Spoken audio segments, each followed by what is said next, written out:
자, 그러면 다음은 존경하는 정춘생 의원님 오전 질의 마지막으로 네. 마지막. 김종양 의원님까지 하겠습니다. 네. 그러면 정춘생 의원님 신문해 주시기 바랍니다. 네, 조국혁신당 정춘생입니다. 먼저 청문회 신문에 앞서서 증인으로 출석하신 백혜련 경정에게 깊은 위로와 격려를 전합니다. 본인의 자리에서 묵묵히 주어진 업무를 했을 뿐인데 그동안 얼마나 많은 고초를 겪으셨습니까? 그러나 백경정 혼자가 아닙니다. 백경정을 지지해주는 국민이 있고 함께하는 국회도 있습니다. 수사를 통해 백경정의 억울함이 해소되고 이번 청문회와 향후 공수처 수사를 통해 국가 권력의 조직적인 수사 외압의 실체도 밝혀질 수 있으리라 저는 믿습니다. 백혜련 증인, 예, 발언대에 나와주십시오. 2023년 1월 27일 말레이시아 마약 밀매 조직원 6명이 필로폰 4kg를 각자 자신들의 종아리, 허벅지, 배, 부위 등에 투명 테이프 4개로 부착해 인천공항을 통과했습니다. 백경정님, 자신의 몸에 4kg의 필로폰을 직접 부착하고 공항으로 밀반입한 사례가 있었습니까? 처음 들어봤습니다. 자, 잘 안 보이실 것 같아서 제가 이건 필로폰 아닌 밀가루입니다. 무게가 같다고 해서요. 이거를 한 사람당 이 4kg를 몸에 부착하고 온 겁니다. 그리고 한 사람당 이 박스 테이프가 4개로 사용이 됩니다. 4개로. 어떻게 하고 왔냐면 종아리, 배, 허벅지에 칭칭 감고 옵니다. 그런데 말레이시아에서 그 인천공항까지 최소 비행시간이 6시간입니다.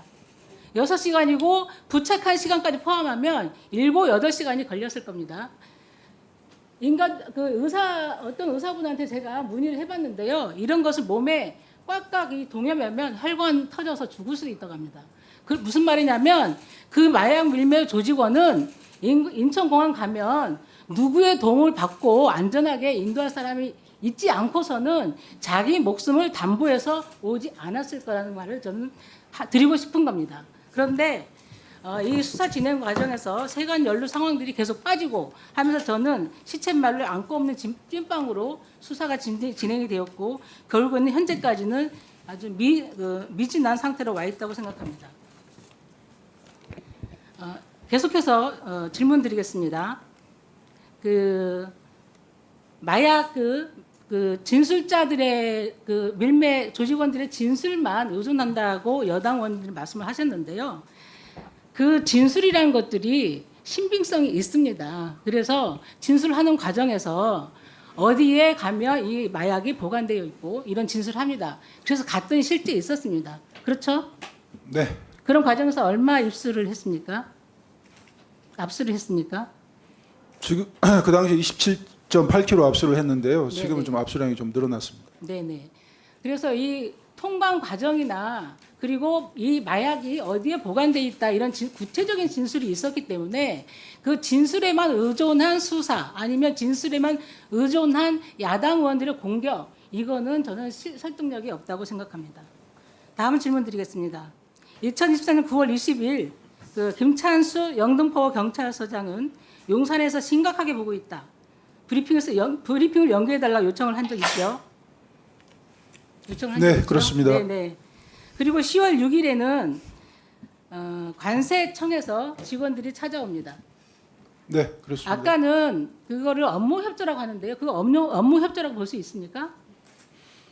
관세청의 그런 주장은 국가 공무원이라면 동의하는 사람이 아무도 없을 겁니다. 당연하죠. 수사기관인데, 수사 대상인데, 수사기관에 와서 이걸 빼달라 저걸 빼달라 하는 거는 변호사법 위반일 수도 있고요. 그렇지 않습니까?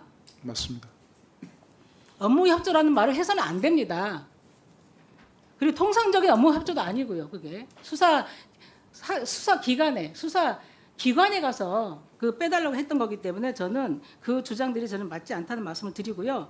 그때 그 정기석 국장이 찾아왔었죠. 네, 그때 맞습니다. 무슨 말을 하셨습니까? 관세청장이 네. 경노하셨다. 화가 많이 나셨다. 네네네. 그래서 그리고 인천 세관장한테 세관장은 앉아있지 서울청장으로 말고, 예. 보냈고 서울청장 만나러 보냈고 우리가 여기 왔다. 그리고 관세청장님은 다 다른 데 가 계시다. 이런 말씀을 한 적 있죠? 네, 그 다른 데가 어디라고 생각하십니까? 그 부분에 대해서 제가 추정적으로 말씀드리긴 곤란하고요. 어느 제3의 특정 장소가 될 수 있기 때문에 네. 그렇습니다. 제가 추측하기에는 관세 그 세관장을 서울청장 보내고 국장급 그 직원들을 영등포 서장을 보냈으면 본인은 더 그 관련된 보도 내용을 다 막기 위해서 그 더 높은 윗선으로 찾아갔거나 아니면 통화를 했거나 저는 그렇게 추론되는데 백경정은 어떻게 생각하십니까? 당연한 추론이라고 생각합니다. 네.